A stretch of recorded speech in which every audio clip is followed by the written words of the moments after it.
Olá, gente, tudo bem com vocês? Espero que esteja tudo ótimo com cada um de vocês. Eu me refiro a meus queridos e as minhas queridas, alunos e alunas do 9º ano. Essa aula de hoje, dessa semana, certo? Será pertinente ao assunto que foi ministrado na primeira aula que vocês tiveram e que eu trouxe para vocês referente ao modernismo no Brasil e a Semana de Arte Moderna. Trouxe exemplo de alguns artistas que predominaram nesses movimentos e alguns em especial, como foi o caso de Tarsila do Amaral, certo?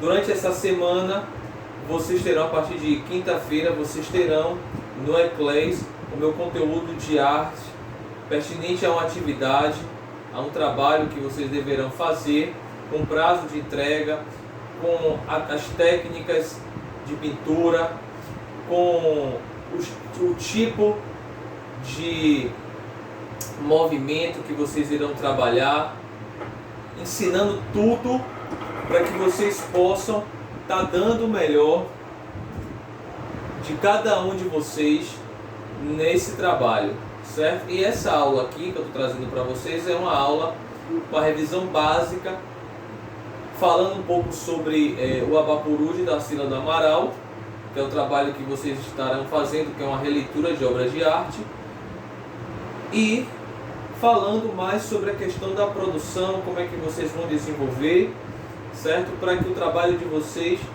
venha sair de forma aprimorada, com um teor de melhoria, né? Com relação à sua finalização, ok? Então vamos começar. Ó, como eu disse, nós tínhamos parado em modernismo no Brasil, certo?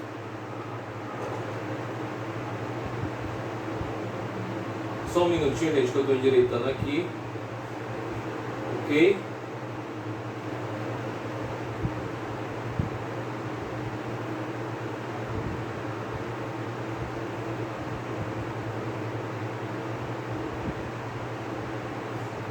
Guardem só um minuto, por favor.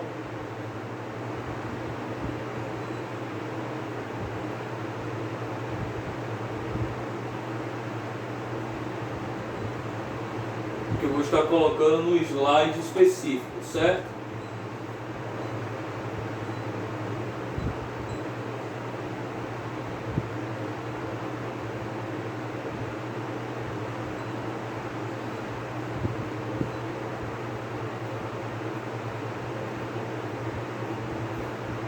Pronto. Aí. A nossa aula de hoje é basicamente só isso aqui. Essa obra é uma obra de Tarsila do Amaral, que ficou muito conhecida, que é Abapuru, tanto nacionalmente como internacionalmente. Nós falamos aqui na nossa primeira aula do segundo bimestre um pouco sobre o movimento que ela desenvolveu, que foi o movimento da antropofagia, né? Como eu disse na última aula, não sei se vocês lembram, caso vocês não tenham essa lembrança, vocês podem estar voltando lá no vídeo, na videoaula que eu gravei, e também com a minha fala aqui vou estar reafirmando, certo?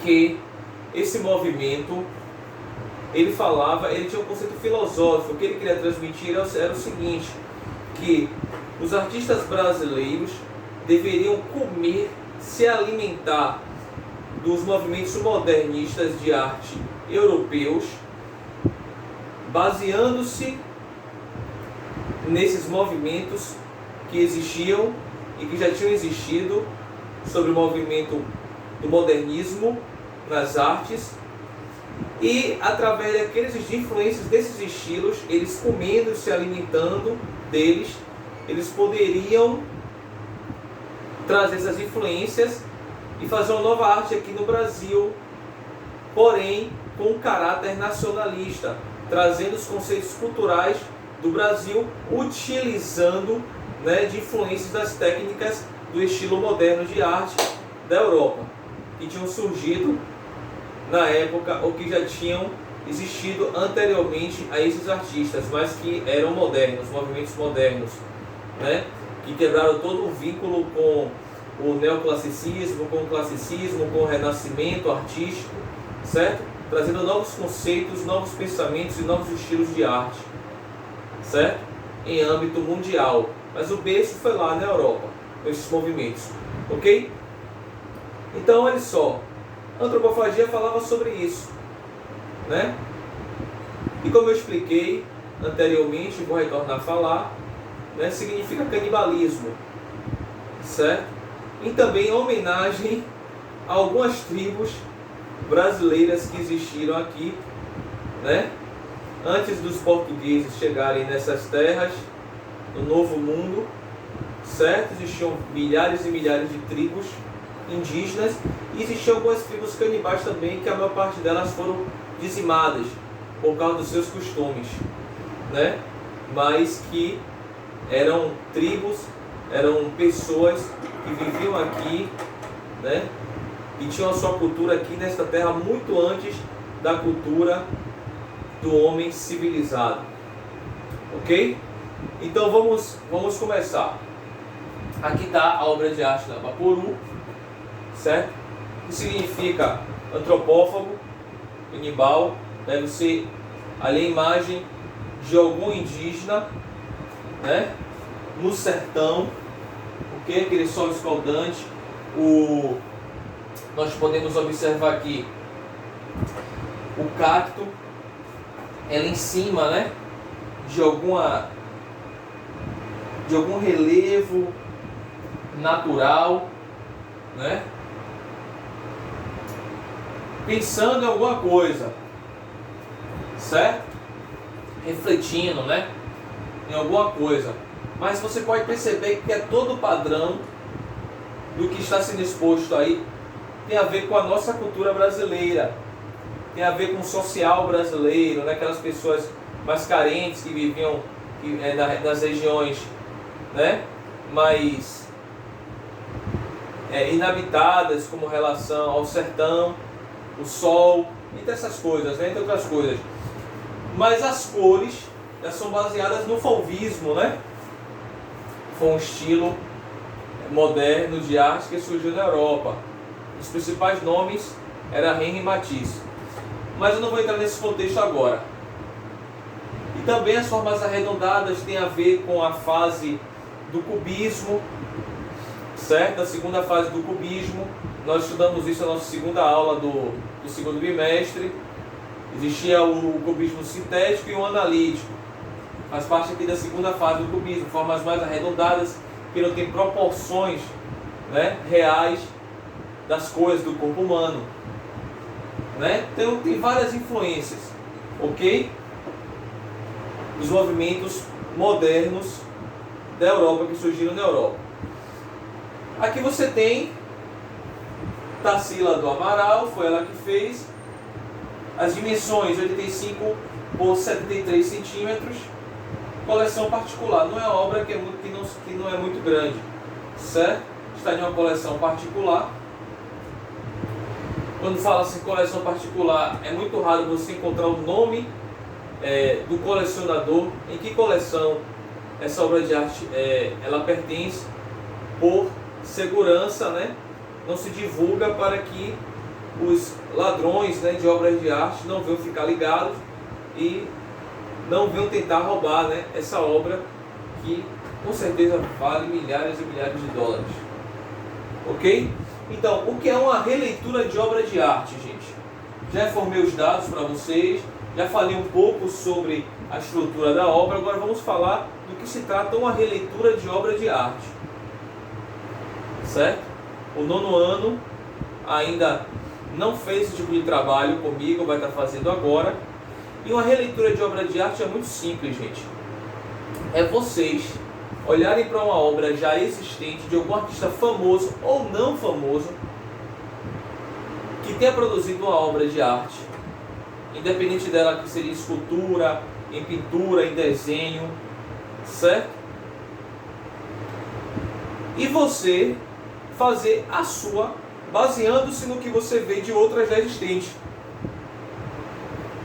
certo? Só que tem um detalhe, você não vai poder, certo, mudar totalmente esta obra. A essência tem que permanecer na obra real do verdadeiro artista que a fez, certo? Que produziu a obra original. Mas você pode estar mudando algumas cores, alguns detalhes, acrescentando alguma coisa e retirando outra, ou deixando as mesmas coisas e acrescentando outras. A única coisa que não pode acontecer é a obra ser totalmente modificada a ponto de não ser reconhecida, certo? Quando o observador vier a olhar, ok? Se o observador vier a olhar e ver e dizer que aquilo não parece com nenhuma outra obra de arte, o seu trabalho não é configurado como uma releitura de obra de arte, certo? Então essa releitura você vai fazer baseando-se nessa obra, nessa grande artista brasileira reconhecida mundialmente pela sua arte, e você vai mostrar o melhor na produção desse trabalho, ok? Os parâmetros mais aprofundados com relação ao trabalho vocês terão lá no Eclash, na atividade proposta. Mas adiantando, eu vou dizer logo para vocês que vocês podem estar utilizando o material específico será papel formato A4, papel formato A3, um dos dois, certo? Você não poderá decalcar a atividade, certo? Você terá que olhar para a imagem, ok? Você pode fazer a pesquisa pela internet ou olhar pela minha o estudo dirigido que eu fiz, que tem imagem lá, certo? Que vocês que chegaram na mão de vocês. Ou vocês podem também estar pausando, né, esse vídeo, como o vídeo anterior, falando sobre o mesmo assunto, ok? Modernismo no Brasil, a semana de 1922. E observa, faz um desenho de observação. Você olha e representa aquilo com o seu estilo, com o seu traço, certo? Da forma que você sabe fazer. Ok? Mas assim, tem que ser uma boa pintura. Vocês podem estar utilizando tinta, guache, pincel, ou vocês podem estar misturando as técnicas. Eu só não quero que vocês utilizem giz de cera nesse momento. Eu quero que vocês ou trabalhem com lápis de cor, com hidrocor, pode misturar uma com a outra, com tinta guache, usando o pincel, lógico que é o suporte, o instrumento que você usa para pintar, se você for usar tinta, certo? Lápis, borracha, apontador, lógico, são materiais básicos, não é verdade? E a pintura tem que ser uma pintura bem feita, bem chapada, bem centrada, sem falhas, para ter um parâmetro, né, de estética apresentável, ou seja, melhorada. Tá ok? Antes de eu finalizar essa aula, eu vou mostrar aqui um exemplo para vocês.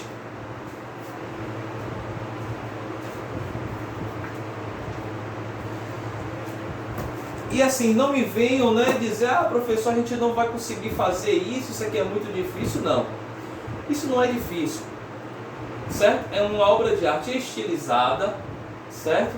Com traços, contornos, cores fáceis, não tem muito sombreado, apesar de você perceber que tem vários tons de verde, né? Aqui no cacto, por exemplo, verde claro, depois um verde médio, depois um verde vai escurecendo, até ficar, né, um pouco mais escuro. Se você pode observar na cor, na tonalidade da pele, você pode estar dando esses efeitos também, sem problema, certo? É só você fazer uma obra, o seu trabalho com calma, com dedicação, para vocês, né, ficarem satisfeitos com essa produção, e eu também, ok?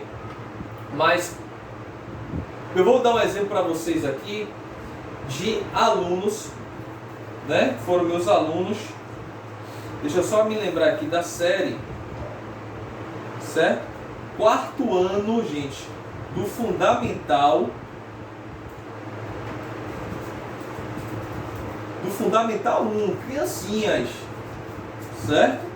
Crianças conseguiram fazer da forma deles, e por sinal, os trabalhos legais, certo? E eu trouxe aqui vou mostrar para vocês, ok? Alguns exemplos de alguns trabalhos que eu guardei, certo? Eu tenho aqui